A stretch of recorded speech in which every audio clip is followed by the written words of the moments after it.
Want to know what the movers and shakers of New Hampshire's performing arts are thinking? Welcome to New Hampshire Unscripted with your host, Ray Dudley. This is Ray Dudley, Artistic Director for Square Peg Productions. And some days, it's worth getting out of bed for. And this is one of those episodes. I got a chance to sit down with Robbie Chubbuck, a.k.a. Lady Row herself, that sassy drag queen of New Hampshire who has her own shows, performs in New York, and gives us great tips on what it takes to be a drag queen. I mean, something I had no idea about, I think, right? I don't look like well, never mind. Anyway, enjoy this episode. How are you holding up in this post-quarantine world? Oh, I'm holding up. Are you isolating? I sure am. I haven't left my house in like 15 days. I've been playing Animal Crossing. Well, hey, I really appreciate you taking the time to do this. Oh, of course. So, Robbie, let me say, first of all, I noticed scanning through your stuff on Facebook. Congratulations on winning at the New Hampshire Theater Awards for... I did not win, but I did go. Oh, we did. We won Best Spelling Bee. Spelling Bee, right? Spelling Bee won. I was like, I did not win, but Spelling Bee won. Yeah. Was that a lot of fun? Oh, it was so much fun. I love the Hatbox. Who directed that? Do you recall? Brian Halperin. Oh, yeah. It's a good friend of mine. It's funny, I never got to see it. That's a shame. So let's start off with some basic stuff here. Oh, so before the quarantine, where were you working? Were you employed? Before the quarantine, was I employed? No, not. Well, was I employed? Not really. Being a freelance theater artist, is one ever stably employed? So I perform at Seacoast Rep, but presently I'm not performing at Seacoast Rep because I'm just hanging out in my house. But I did not have a day job, but I'm a professional drag queen, which is usually my income. And recently, up until the quarantine, I was making enough money off of that to survive. And now? Yeah, you're kind of stuck, right? Artists, professional artists are kind of in limbo. Absolutely. Tomorrow I'm streaming a drag show, but I am doing it from my backyard. I will be doing a song from Into the Woods in the woods. Live from my forest. Live from the woods. Oh, my God. Well, my condolences on not having income. I can't even imagine where to begin with that. Well, we're surviving. Unfortunately, I also don't qualify for a stimulus check because I, as a college student, have been claimed as a dependent from my parents on their tax form, and that stimulus bill that passed does not account. Well, it does account. You do not get a stimulus check if you've been claimed as a dependent. Yeah. And if you're over the age of 18, your parents will not receive the extra $500 in your place. So my parents don't get the $500 for claiming me as a dependent, and I don't get any money because I've been claimed as a dependent. Jesus, that's insane. It sure is. That's just stupid. So let's talk about being a drag queen. How long have you been doing it? When did you decide to first do it? When did I decide to first do it? I auditioned for a production of Mary Poppins, and when I was going for this audition, I was like, I don't know, there's not really any roles in Mary Poppins that I can play, except for Miss Andrew, who is the evil nanny. She shows up in Act 2. And I went to the audition. I was like, I will audition for Miss Andrew. I'm sure that's a role that I could play. And I ended up doing it. And one of my friends and I were like out to dinner or something. He was like, you should do drag. If you're going to do Miss Andrew, you should just do drag. And I said to him, the first thing that came out of my mouth was, okay, where do you do drag? In New Hampshire? Yeah. He said, there's a drag club in Manchester. And I called the drag club in Manchester on the phone. Literally called them on the phone, and the bartender at the time picked up and was like, hello. I was like, hi, how do I get into your drag shows? They're like, you need to ask the host. And then hung up on me. It was like, oh, great. What an intro to drag culture.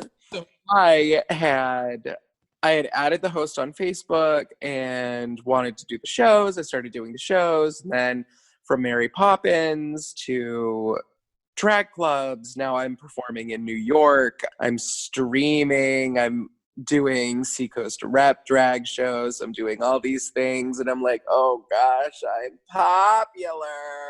That wasn't supposed to happen. So, Robbie, Mary Poppins was not long ago, right? If I remember looking at your Facebook page. Mary Poppins was the summer of 2017. Yeah, 3 years. That's not long at all.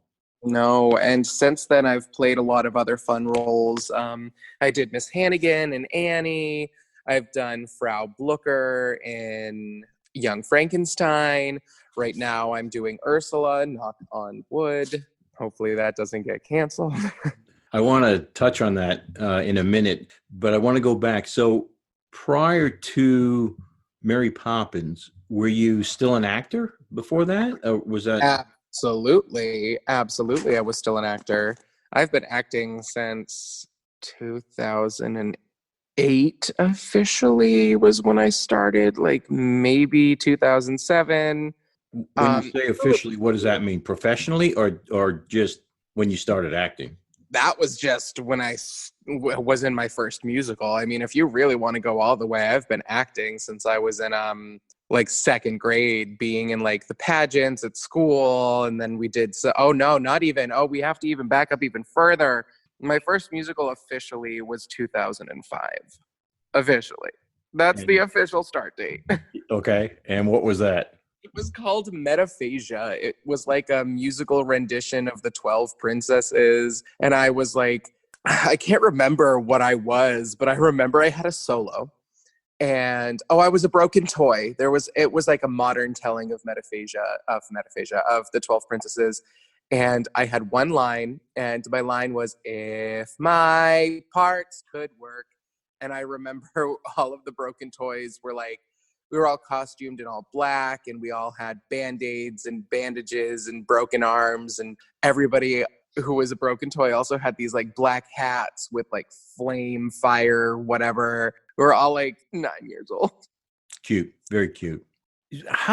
We have a lot of friends in common, more than I had thought. Oh, do we?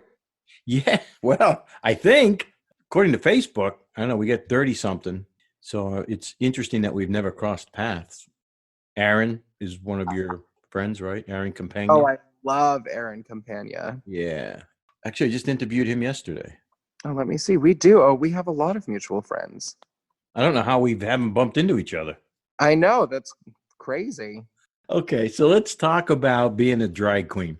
I know nothing about it. Nothing at all. Except neither do I. I do want to say I did see your Ursula impression. God dang, that was great. That was freaking spot on. Oh, thank you. Presently, I'm playing Ursula in the musical. That show is slated to open in June. We are hoping that. And who are we, and where's that? Will open. It is with the Center for Performing Arts in Methuen, Massachusetts, and I'm hoping that it is still going to happen. This week, we officially decided we will still put it on, but it may be postponed. It's quite a haul. Oh, Methuen is a haul, but I will drive 3 hours to play Ursula in The Little Mermaid, darling.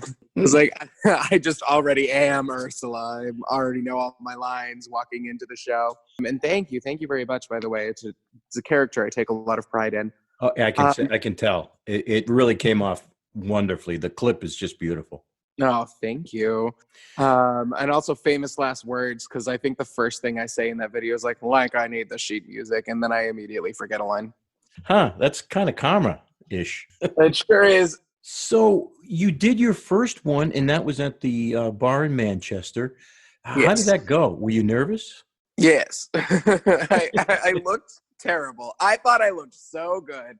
I walked in with like this jagged wig on. I had gone to Goodwill that day and picked out like this silver something, like a silver paisley skirt and some velour track top. I thought I looked so good. Huh. I thought I looked great. Turns out I looked horrible, and I have the pictures to prove it. My act was like, okay. It was definitely not great. But the whole audience was like, wow, what a stage presence you have. And I was just like, good. Yeah. Something good came out of this. That's so important, stage presence, you know? Oh, it really, really is. It can cover a lot. It sure can. I say all the time that like stage presence really helps me get a lot of roles. Like I do, to be a character like Ursula, you got to walk out on the stage and everybody's focus has to go right to you and like undivided attention the whole time. You've got to be commanding, and I don't know how I do it, but I just do it, I guess. Some folks can't.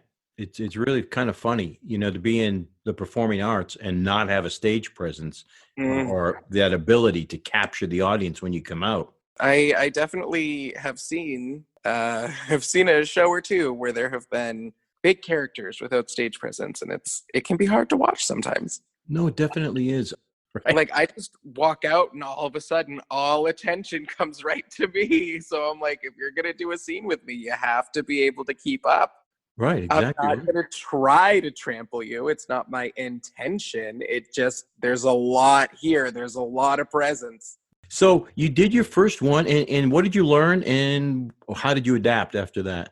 How did I adapt? I recently gave some advice to someone who asked me what my advice would be starting drag, and I would say, looking back, everybody's going to tell you you're doing something wrong. And you are doing something wrong. You're doing tons of things wrong, but you really have to keep doing them wrong and fix them on your own and find your own path and be who you want to be. It took me a long time to realize that the key to success was not to please the audience. Well, I mean, it is, but it's not to solely, like, that shouldn't be the path that you're on. Like, what can I do that the audience will like?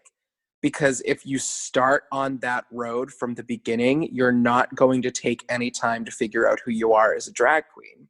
So my turnaround was when the movie Bird Box had come out. Now we're all kind of living like the movie Bird Box, but it had come out and there were tons of memes on Facebook, and it was some big funny comedy haha joke because Sandra Bullock was so dramatic in that movie. If you haven't seen it, I recommend it. It's so funny.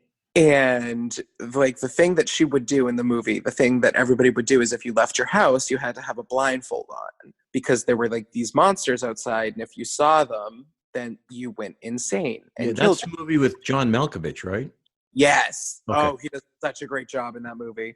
And so there was this big joke going around Facebook, and people would post like pictures of them leaving their house with like a little sleep mask on and be like me after watching Bird Box one time. And then it's like, I was like, oh, well, that's funny. And tons of drag queens were doing Bird Box numbers. Like everybody was doing one. If you were funny, you had to do a Bird Box number. And so I decided, I was like, I guess I want to do it. I want to do one.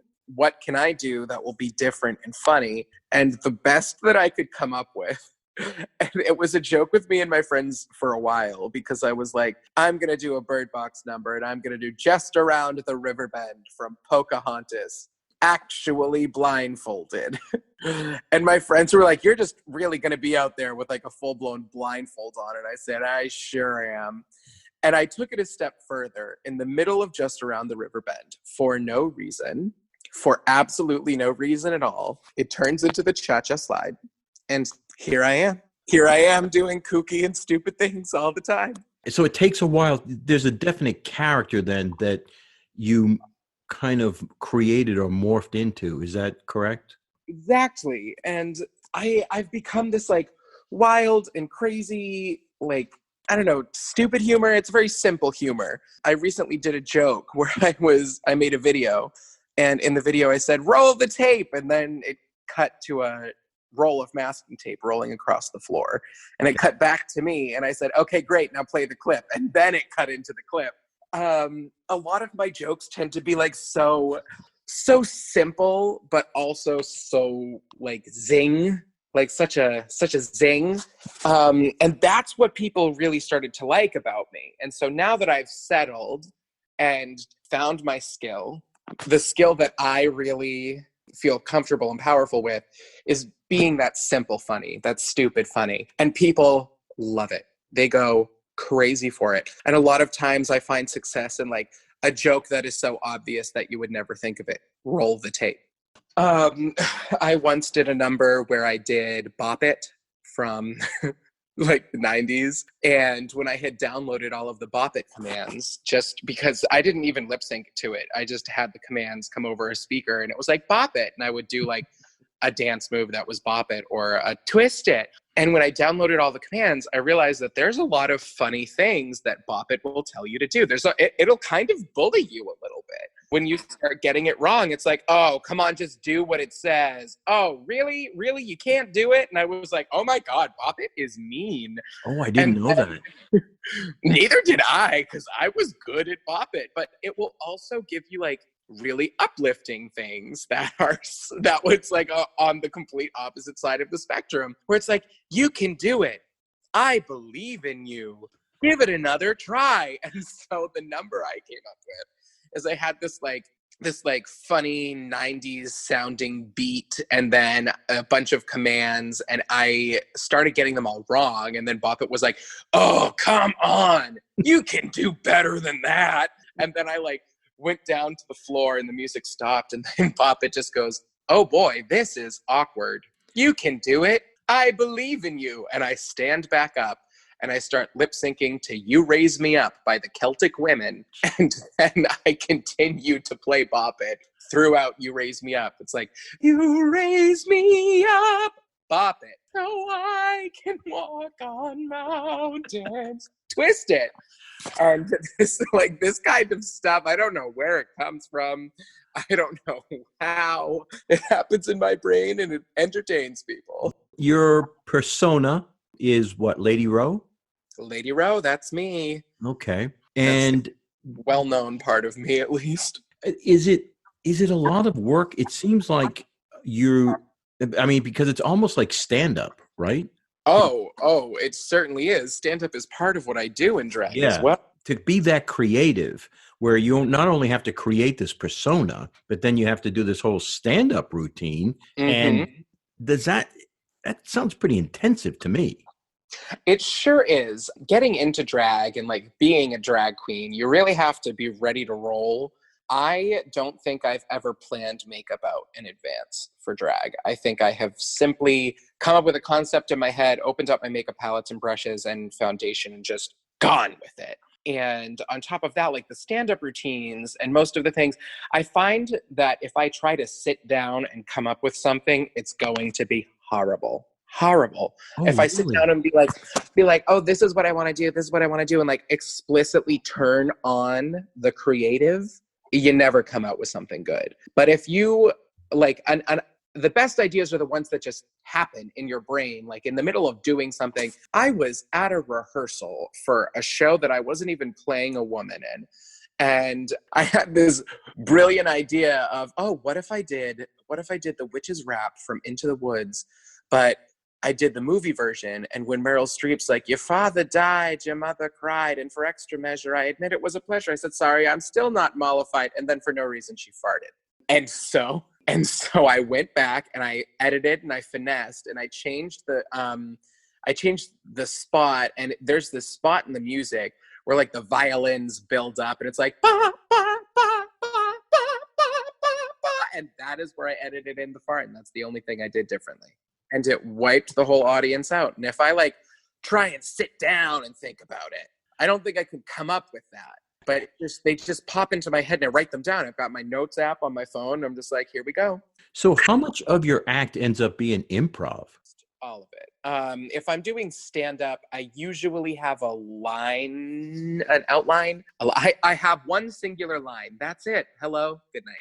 I usually have an outline of what I want to say. I also really commit to things that have genuinely happened to me. You can stretch the truth with stand-up, obviously. Like if something's going to be funny and it didn't happen, just say it. But I have told a lot because I just live a funny life. I don't know how, but comedy keeps finding me. It just keeps living and breathing in my life. So sometimes I'll just write down a couple of things that have happened to me, get up on a mic, tell the story, and make people laugh. And it seems to work every time. So I'm so glad that weird things continually happen to me.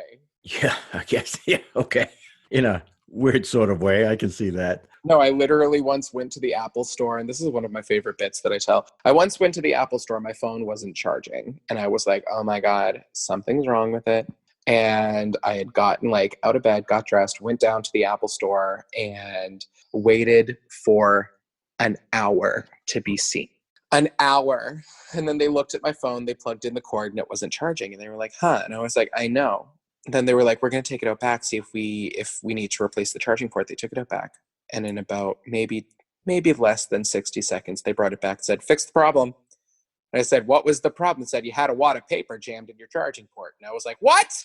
An hour and a half for a wad of paper? I was like, I could have fixed that. And they said, but you didn't, did you? And I was like, great. Oh, man. Okay, that's kind of embarrassing. But it keeps happening. It just keeps happening. So you earlier on spoke about a lot of things you're doing. So let's kind of cover a little bit of that. You went from your first gig and then kind of learned, and now you do a lot. You said you go to New York? I sure do. I've performed in New York, and I'm high demand in New York City. They keep wanting me to come back down. Not right now, obviously. But I had gone and done some shows in New York in January, and they were like, oh my God, can you come back in February? And I was like, no, I'm a full-time student. And that warranted an offer that I was very, very excited about. They were like, are you sure? We're going to give you $300 a night. And I was like, no, don't say that. 3 nights in a row, $300 a night. Can you come back in February? I was like, oh my God. And I still turned it down because I have to finish my degree. It's very important to me. I already took a week off of school to go down in January. And so I was like, I can't. I'll start getting zeros for absences. And then they were like, all right, fine. How about you come back in July? And I was like, call it done. So back up a bit. How did the New York gig come about? How do you go from backwoods New Hampshire-ish to New York? How do I go from backwoods New Hampshire to New York City? It is a lot about connections. I have an Instagram where I just post all of my kooky crazies, and followers will follow your Instagram, and people start to reach out to you for bookings. Just this morning, I got an email from a brand that I will not say because I haven't agreed with this, but I got an email for a makeup brand that wants to have me be a brand ambassador, and they will give me like I've got the email up right now. I'm trying not to like read it all because I haven't agreed to it yet. It was a personalized email. They emailed me by name, and they were like, we'd love to do this collab. We saw your Instagram account. Looks like you're killing it. And so I was like, I have my booking email attached to my Instagram. Sometimes people will add me on Facebook because my Facebook has Robbie on it, but then it also has Lady Row as my nickname. So I'm still findable if you look up Lady Row on Facebook. So I guess I've got something that people like. And I constantly am making a joke about it because one of the best numbers I've ever done, not even one of my best, the best number I've done is a Christmas number. I do Grandma Got Run Over by a Reindeer. And I walk out on the stage with a mug, and then I collapse and let the mug roll out of my hand. And for 3.5 minutes, the entire song plays, and I don't move. For 3.5 minutes? For 3.5 minutes, I am dressed as Grandma. I fall down. I die. And for 3.5 minutes, the song plays over the speakers, and I don't move. And the crowd goes wild. They lose their minds. They huck money at me. They are laughing. They are clapping. And I'm just laying on the ground. And so I make a joke all the time. I was like, some people call it drag. I call it taking a nap for 3 minutes while people throw money at you. And I just have something that people really find entertaining. It's like, I don't know anybody else who can perform by not performing and still make a crowd go wild. I've even done a number where I showed up to a drag show just to watch, and I had a mix that I prepared for the show or for a show in the future that I had never performed yet. And then one of my friends was like, wouldn't it be really funny if you like went to your car, put on a wig, and did a number anyway? And I was like, do you know who you're talking to? I was like, because now I'm going to do it. And you're like crashing this event? They knew that I was going to come. And so I said, DJ, it was like, can I perform a number? And he was like, out of drag. And I was like, yeah, it'd be funny. And then he was like, absolutely, email it to me. And to open the second act, I had gone out to my car. I pulled out my big pink puffy wig. I put it on and I performed the entire thing with just a wig on, and the crowd went insane. And the host had gotten on the mic and was just like, I don't know any other performer that can show up to a gig out of drag, slap on a wig, and perform and do a better job than some of these girls who are here in full drag. Step your game up. Going back to New York for a second, do you find the audiences to be any different than New Hampshire? Oh, yes. In Absolutely. The crowds in New York are bigger. They tip better. And they also, like, drag is so available in New York. In New Hampshire, it has to be something that you really like to want to go out and enjoy. Where you have to work harder in New York, I guess. Not that you don't have to work hard in New Hampshire, but like a New Hampshire crowd is easier to please. They don't have a wide frame of reference or a lot of specific likes and dislikes. That you go to a drag show, you're like, I don't know what I'm going to get, but there's not a lot of options, so I'm just going to go. In New York, the shows that I've been booked for have been like specifically geared towards comedy, where there could be a lot of shows that are like dance heavy, or a lot of shows that are like RuPaul's Drag Race girls who will show up because some of them live there and a lot of them will do shows there. So I think it's a very different experience in the fact that it's like literally climbing a corporate ladder. Like, are you just working in a restaurant, or are you working like high up in corporate and working like with the head honchos? And they're all very important. New Hampshire drag is very real and very valid. And New York drag is very real and very valid, but it's also like, it's like performing on Broadway versus performing in a theater in New Hampshire. It's kind of like difference, I guess. Firstly, that speaks volumes for your talent, because the fact that anybody found you and invited you, and you did your job and did it well, and well enough to be called back, really, that speaks volumes. That's Thank you. Crazy good. So now, did I see you host your own shows? Oh, all the time. All the time. What does that entail? And it entails definitely having a brand and figuring out a lot of stuff. I host shows that are specifically kind of geared towards stupid, silly comedy, but they're also very theatrical, and there's still variety involved. So a Lady Row show is definitely like a big variety show. When I do it on a bigger scale, like at the Hatbox Theater, I kind of create this Muppet Show-like product where... Did you ever see The Muppet Show? Yeah, hell yeah. So The Muppet Show, with all of the Muppets and the kooky craziness, those are kind of the drag queens in my variety show. And then I also have regular performers who just show up. Like, I had a couple of women play normal characters, I guess normal in comparison to drag. And I had Spencer from Spelling Bee come and play a character. And I'm very proud of the product I produce, where you've got like this very high, kooky, zany drag, like Muppet-like drag almost. Like, we're all very colorful and super kooky and have a specific brand of drag. And then you've got like the juxtaposition with these normal people, like when the Muppets have humans on their show.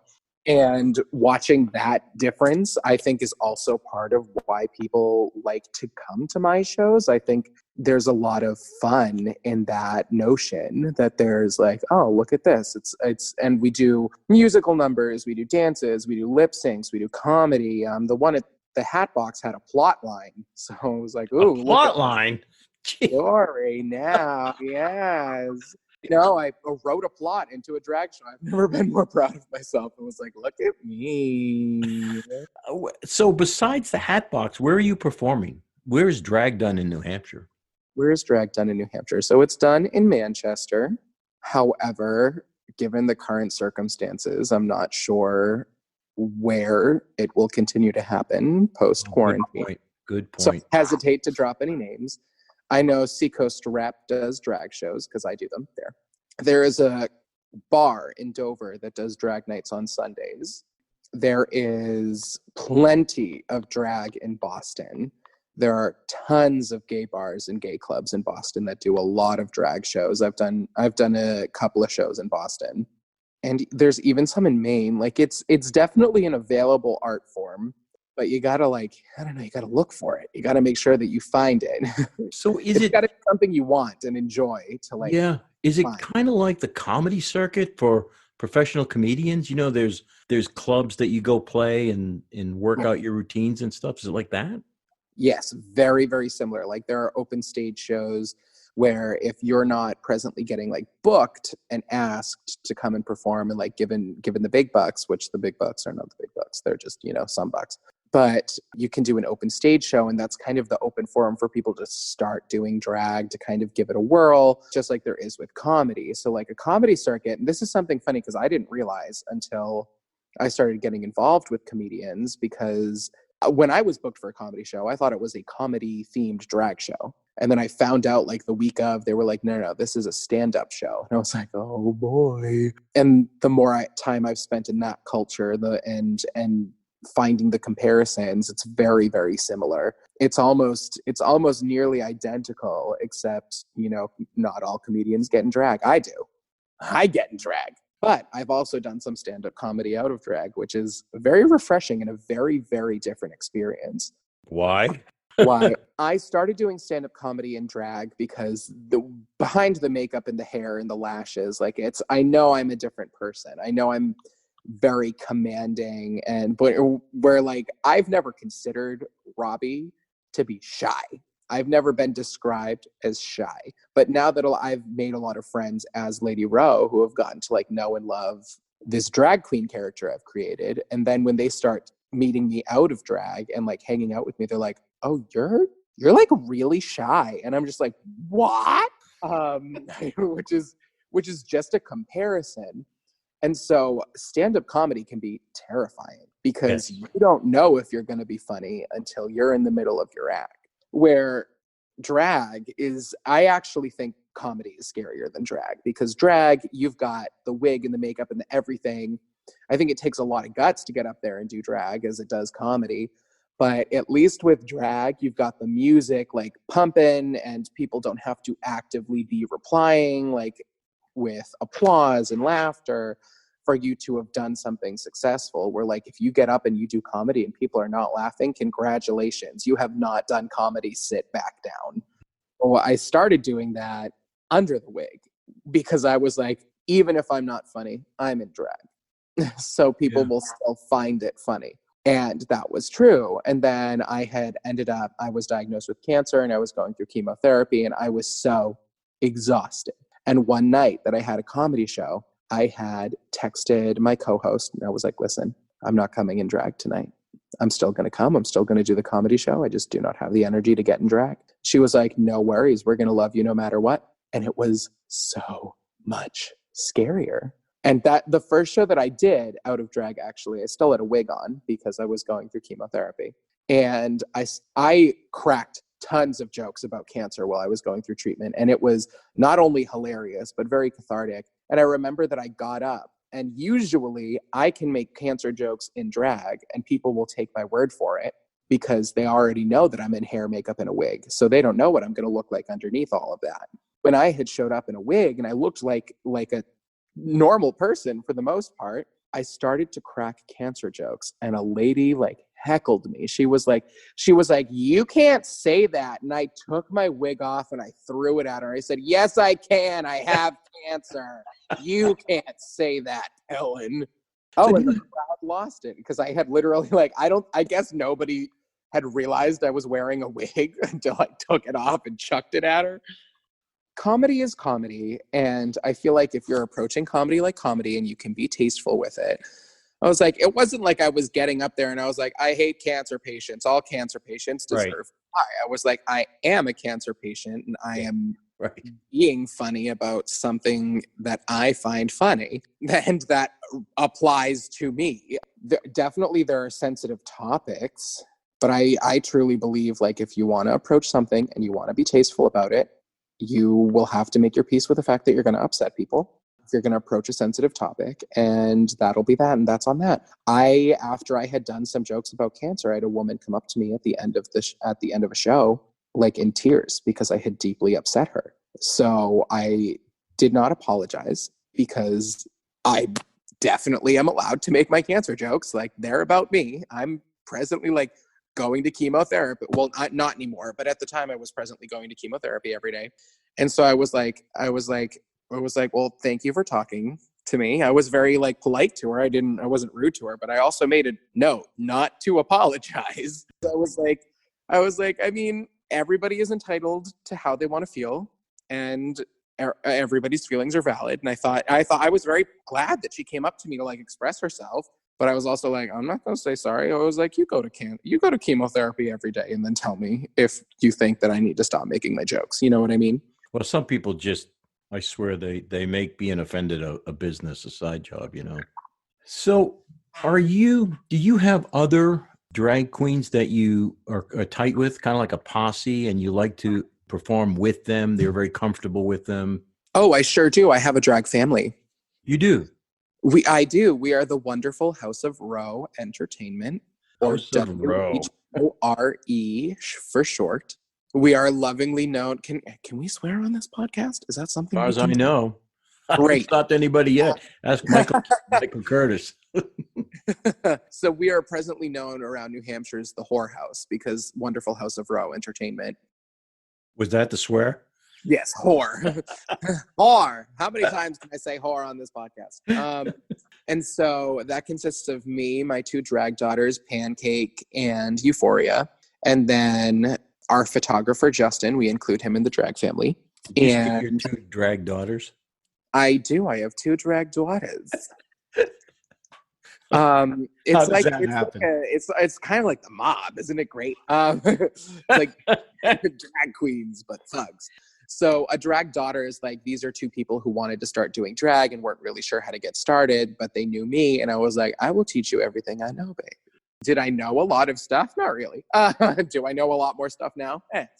But I definitely like prepared them. So one of my drag daughters, Pancake, I remember she had told me that she wanted to start doing drag, but she is a biological woman. And she was like, I know AFAB queens, AFAB being assigned female at birth.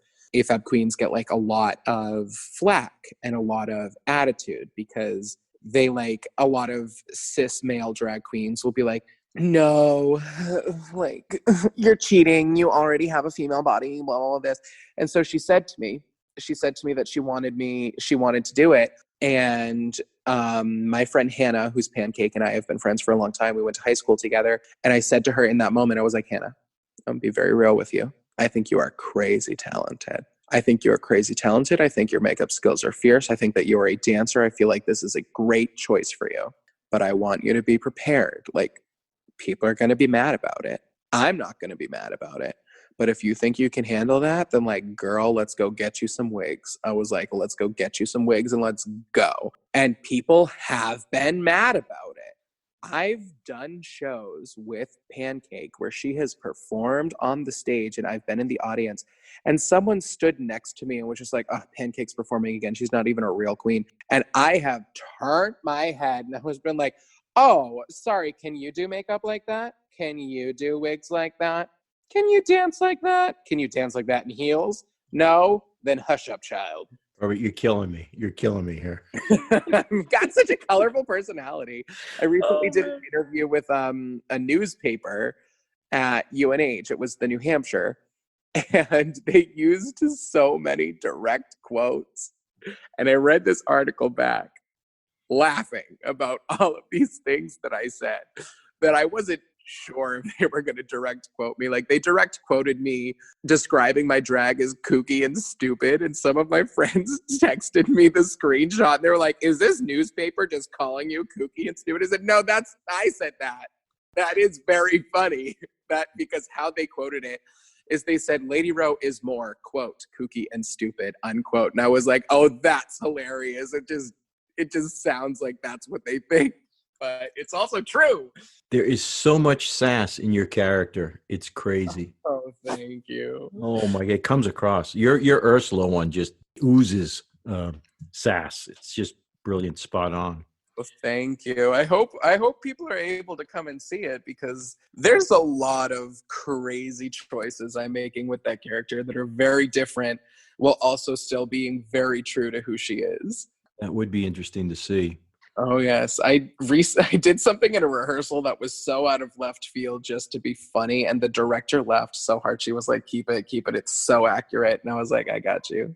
Is there any overlap between drag queens and burlesque? Oh, it's like the same thing, darling. There's a lot of overlap in the performance style. There is also a lot of burlesque performers that will come and do drag shows, and there's a lot of burlesque shows that will ask for drag queens to come and perform in their shows.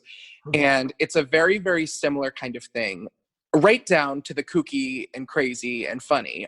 I once had seen a woman perform a burlesque number where I, for a while, hadn't thought that there was a lot of overlap, but she had done this number, and she did a mix of a bunch of different songs, and her act was a comedy burlesque. And I was like, oh my heavens, I love it. And she did something where she have you ever seen Austin Powers? Yeah. There's like that one scene in Goldmember where he's got like Mini-Me and they're behind the curtain, and like the silhouettes keep looking like hilarious and naughty. I remember That was what she did, and it was so wild. Like at one point, it looked like she was giving birth to like a snake. Like, oh, it was so funny. I'm guessing that's not at the Hat Box. No, that was not at the Hat Box. That was at Seacoast Club. So do you incorporate now in burlesque, any burlesque in your shows? I've had drag performers do some burlesque numbers, and it's not that I don't incorporate. It's not that I don't incorporate, darling. It's not that I don't incorporate burlesque intentionally. It's that I personally do not know a lot of burlesque performers on a personal level. So I know maybe literally one or two. And so those two people, as much as they are very talented, I wouldn't want to like reach out to the same two people every time. And so I love burlesque. I think burlesque is incredible. When I did my New Year's Eve show at the Hat Box, I had one of my friends perform a burlesque number from a musical, and it was incredible. So I definitely love burlesque, and I wish I could incorporate it more. I just don't know a lot of burlesque performers. So if they're listening, find me on Instagram at ladyro.official, LADYRO.official. Add me. Let me know that you do burlesque and come and do my shows, please. I appreciate you putting that plug. I was going to ask you what your how the people could contact you. So people can contact me. They can get to me at ladyro, LADYRO booking at gmail.com. That's my email. Also attached to my Instagram, which once again is LADYRO.official on Instagram. You can find me on Facebook, but if I don't know you, send me a message as to why you're adding me on Facebook. If I don't know you, I'm not going to accept it. Good for you. Good for you. Too many trolls lately. Too many trolls, but Instagram and email really work well for me. Robbie, where do you see your act going? Where do I see my act going? I have a lot of exciting information about that I can't presently answer. So I'm going to say wistfully and mysteriously, I don't know. Okay. Doesn't sound like you don't know, but that's all right. Yeah, I have no idea. Maybe it'll go to like the Atlantic. I don't know, the Atlantic Ocean. Why not? See you at Hampton Beach this summer. I'm going to be swimming in drag. No, I'm kidding. That's a lie. But now I might make that a truth because that sounds funny. So I may just at the casino, down there at the casino. You could be at the casino. Oh no, I'll perform a number from the ocean. I'm not kidding. I have had this thought because when I have shown up to a show or to a friend's house and I have left my breasts at home, I have always leave something behind. It's not a Lady Row show if she doesn't forget something important. And multiple times I've left my breasts behind, and I have always had a backup plan because who doesn't keep tons of Walmart bags in their house? I'll tell you who. No one. Everybody has tons of grocery bags just laying around in their house. And so I will ball up tons of plastic bags until they're the appropriate size. Oh my God, that's I'm like, I think crazy. about it all the time. I'm like, and they're waterproof, so I could go swimming. Okay, so I never thought I'd hear that phrase. I left my breasts behind. I left my breasts behind. I do it all the time. Sometimes I show up to the club and I'm like, I forgot my tits. Okay, I didn't realize that was an issue. I guess I Oh, should have. so many things. I've literally shown up to shows without eyelashes on, which you don't think would be an important part of your makeup. But when you're doing drag and you've got these giant exaggerated eyelashes and you do the whole drag exaggerated look without them, it's like, what's she missing? She's missing something. Oh yeah. The things I'm learning today. Oh yeah. I mean, I forgot my corset, but that one's fine. I'll perform without a corset on. Here I am, jiggle jiggle. So what's it like performing at the Rep, the Seacoast Rep? It How the is- audience is out there? They're great, actually. There's not a lot of room to walk around the audience and accept tips, like intimately, which a lot of drag spaces, like you literally will just take money out of someone's hand. And so the Seacoast Rep audience has adapted. They have figured out new ways, and this is so funny to me every time. They keep coming up with new ways to fold up money so they can throw it on the stage. Because if you just throw an unfolded dollar, it's not going to go very far. People have thrown hearts, they have thrown butterflies, swans. Sometimes they just fold it up into a little like compact V. Sometimes they crumple it up and toss it. It's like some kind of origami contest. Is that Right. It's wild. I once got a cat, a little origami cat out of $1. What? I know. I still have it. I never unfolded it. I keep it in a very special place. And it was just so wild. Wow. And so that I always enjoy, and they love stupid at the Seacoast Rep. Anytime I come out and that's where I did Grandma Got Run Over by a Reindeer. People hucked money at me, like 10s and 20s, because they were losing their minds. And I'm like, I can't wait for Christmas to come back. Where now I find new ways to continue to surprise an audience with it, because it's a well-known act that I do. And so the second time I did it, I started it with the intro to Mariah Carey's How I Got All I Want for Christmas Is You. Mm-hmm. And then I had someone throw a stuffed reindeer at me from off stage, and then I collapsed and did it again in full. Great. It was still the whole number. Robbie, forgive my ignorance here. You've mentioned several times tips. Is that typical that you guys drag queens work on tips? Oh, absolutely. I guess the best comparison would be like a strip bar. Okay. Where like you literally hand money to the performers, and it's very, very similar. We are not as wealthy as strippers, I promise you. Strippers make a lot of money, and they have a lot of respectable art that goes into that. Whereas like in drag, we have a lot of respectable art that will go into it, and then we'll go out and we'll come backstage. We'll be like, oh, look, I only made $3. And so sometimes you really got to play the crowd, and you really have to think it through, because the more you please an audience, the more money they will give you. I had no idea it worked that way. Yeah, oh, it sure does. I mean, there is show pay involved. Like there's definitely, you can get booked for a booking fee plus tips, but a lot of times you can also get just like a tip spot. Okay, that's fascinating. For some reason in my mind, I just always thought the cover charge at the door or whatever was cutting, and you'd get a cut of that or something. Mm-hmm. Huh. Is that always work that way? Tips are an integral part? Yes. To my understanding, yes. Yeah. Do you ever work other gigs? Do you ever get hired to like corporate events or anything like that? Oh, absolutely. I've been hired to do private parties. I've been hired to do drag shows at UNH.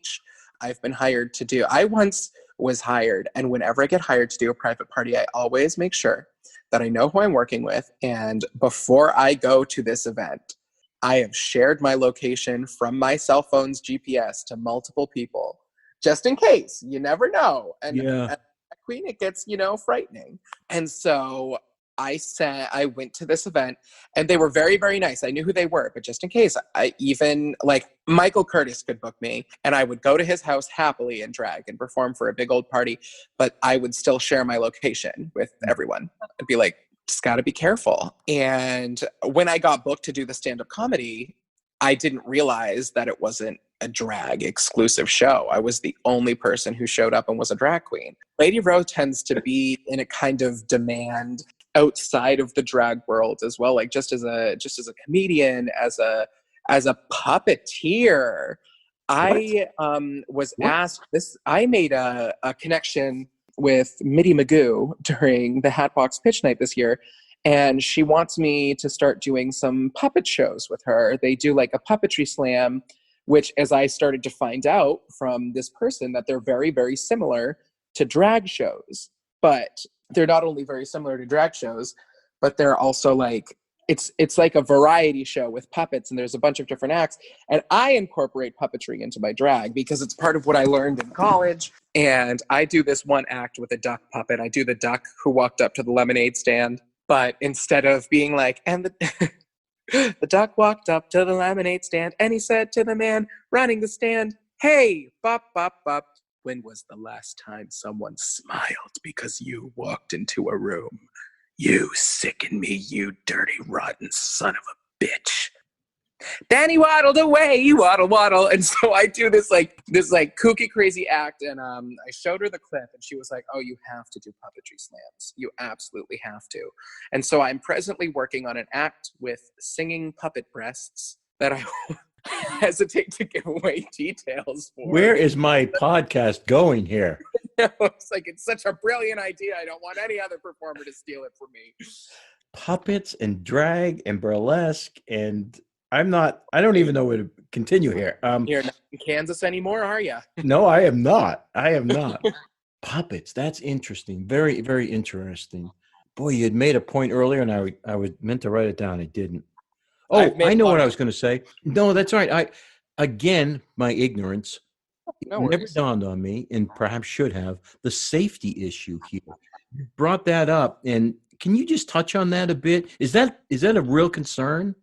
Oh my God, yes. Oh my God, absolutely. It's actually, in this day and age? Yes. Oh, it certainly is. Not too long ago, just in 2016, I always am thinking about the shooting at the Pulse nightclub. Oh. Yeah, I think about that all the time. And a lot of times, like, there's a drag club in Boston called Machine, and the club has 2 levels: the level that you walk in on, and then the downstairs level. And I think all the time while I'm in downstairs, I was like, if someone were to show up and shoot us up, we're in a basement. There is no way out. There's one way. There's one way out. Yeah. 1 or 2 sets of stairs. But I was like, oh God. And it genuinely to me is something that I think about frequently, like going to pride festivals or things. I was like, if someone out there, especially with today's present administration in the government, wants to like shoot up a pride festival or shoot up a drag club, and I'm there and that's how I go, I always say to myself before I go out, and I was just like, well, at least I went out looking good. It's definitely, it is a fear. It's a fear that I have, and I don't mean to not take it seriously, because I do. I know. But I also make the active choice that I'm like, well, if that's how I go, then I want everyone to know that's how I win. And I was like, then that's what it's going to be. So do you take a lot of those precautions? You had mentioned that you tell people where you are, or is that an app where you let people know? Oh, you can share a location on Google Maps. I could share you my location right now if I had your phone number or an email. Yeah, I don't need to know you're probably in your bathroom or something. I'm in my home. I could literally go onto Google Maps, click share location via link, and I could Facebook message it to you, and you would be able to see where I was. One last thing, and then I'll let you sign off. You've been gracious to give me this time. What tips, you had mentioned earlier, new people wanting to do drag. As somebody now who has been on the scene for a while, somebody would come to you, they want to enter into the drag queen arena. What would you say to them? I'd say, hey, buckle up, honey. And the world is going to throw, like the drag world and the drag community is going to throw a lot at you. And you have to be able to take it. Like, you have to. If it is too much for you, like there's a lot of drama, there's a lot of there's a lot of drag queens who do like bad things. Like there is a drag queen who I used to be friends with that was physically abusive to me.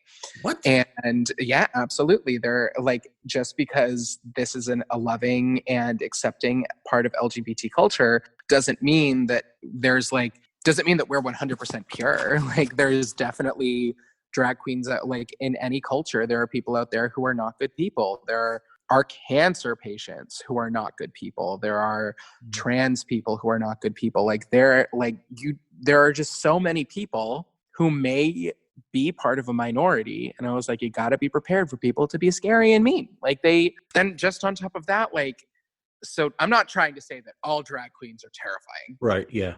But I will say that, like, a lot of drag queens too, like, they'll rub you the wrong way. They're very blunt. Everybody's very blunt. I myself am very blunt, especially in drag. Like, I'm very kind and I'm very nice to people, and well, at least I try to be. I was like, if you don't think I'm nice, please contact me at ladyrow.official on Instagram and tell me why. And also follow me and watch my videos. Anyway, so my advice to people all the time is, like, you have to be ready and you have to have thick skin, because some people will not be nice to you. Most drag queens will say things that might upset you, and you just have to know, like, it's all lighthearted, it's all in good fun. And you also have to know where the line is. You have to know when it stops being lighthearted. And you have to realize when like fun cattiness and like banter like crosses a line and becomes cruelty. That wasn't what I expected, to be honest with you. That's I was going to ask you at one point if it was competitive, you know. Oh, is it competitive, my darling? RuPaul's Drag Race is the mainstream drag, and it's a competition. And on top of that, there's like, I kid you not, real story, really happened. I was talking to a drag queen at a show, offering her a booking in one of my shows. And another drag queen stepped in between me and the person I was talking to, the queen I was talking to. Third drag queen stepped in between us in the middle of a conversation and tried to get a booking out of me while I was in the middle of a sentence. And I was like, wow, yeah, you know, I'll tell you what, that's chutzpah, but that's also a surefire way to not get me to book. Yeah, I was going to say, lesson 101 in how not to get booked. Right. I believe her exact words were, when I was mentioning the day of the show, she stepped in between me and my friend Puddin, the girl who I was booking. And she was like, oh, I'm free that day too. And I was like, okay, come see it. I was like, you can get tickets then. How about that? You can work the door. Yeah. Oh, well, my gosh. This is enlightening. I didn't know what you were getting yourself into, did you? No, I didn't. And that's why I wanted you on. I'm glad you came on. I'm glad you accepted the invitation. Absolutely. I love podcasts. Oh, thanks. I'm really happy for you that you're so busy. I always am, because not only are you a performer, but you're an entrepreneur. And my hat is always off to people who strive to be a business person on their own. Oh, well, thank you. And that encompasses a lot. I mean, it's one thing to be a business person. It's another thing to be a showbiz person. It's another thing to be an artist. And you have certainly encompassed all of that. Yeah, absolutely have to. Like, I find too that sometimes it's almost like a self-sabotage in a way, because I will go and do other people's shows and I'll have to be like, Lady Row, take off your producer hat, put it away. And I will often do shows where I won't have as good of a time because I'm not the one producing it. Not even necessarily that, but it's because I'm so used to producing shows that I have such a high standard that if another show is not meeting that standard, I'm just like, oh boy. Yeah. And that's unique to me. And I also know that that's a problem that I need to get over. Just because I'm very efficient doesn't mean everybody's going to be like at the level of efficient that I am. And so, you know, sometimes. There's all kinds to make up a world. Absolutely. So one more time, Robbie, how can people contact you? One more time, as if you didn't hear it the first 15 times, contact me at ladyro.official on Instagram. Follow me, like all my pictures. Send me a private message if you want to try. Send me a private message, but don't send me your nudes. Yeah, thank you for including that. Absolutely. Don't send me your nudes. And you can also email me at ladyrowbooking, BOOKING, @gmail.com. Perfect. Well, my friend, thank you so much. I wish you a lot of success. I wish you to hope to stay healthy and safe. And if you enjoy listening to our podcast, please feel free to share them and click a like somewhere wherever you're listening to it. I don't have a clue where that would be. And if you want to find out more about Square Peg Productions, you can find us on Facebook or at www.squarepegnh.com. And for God's sakes, wash your hands and stay safe.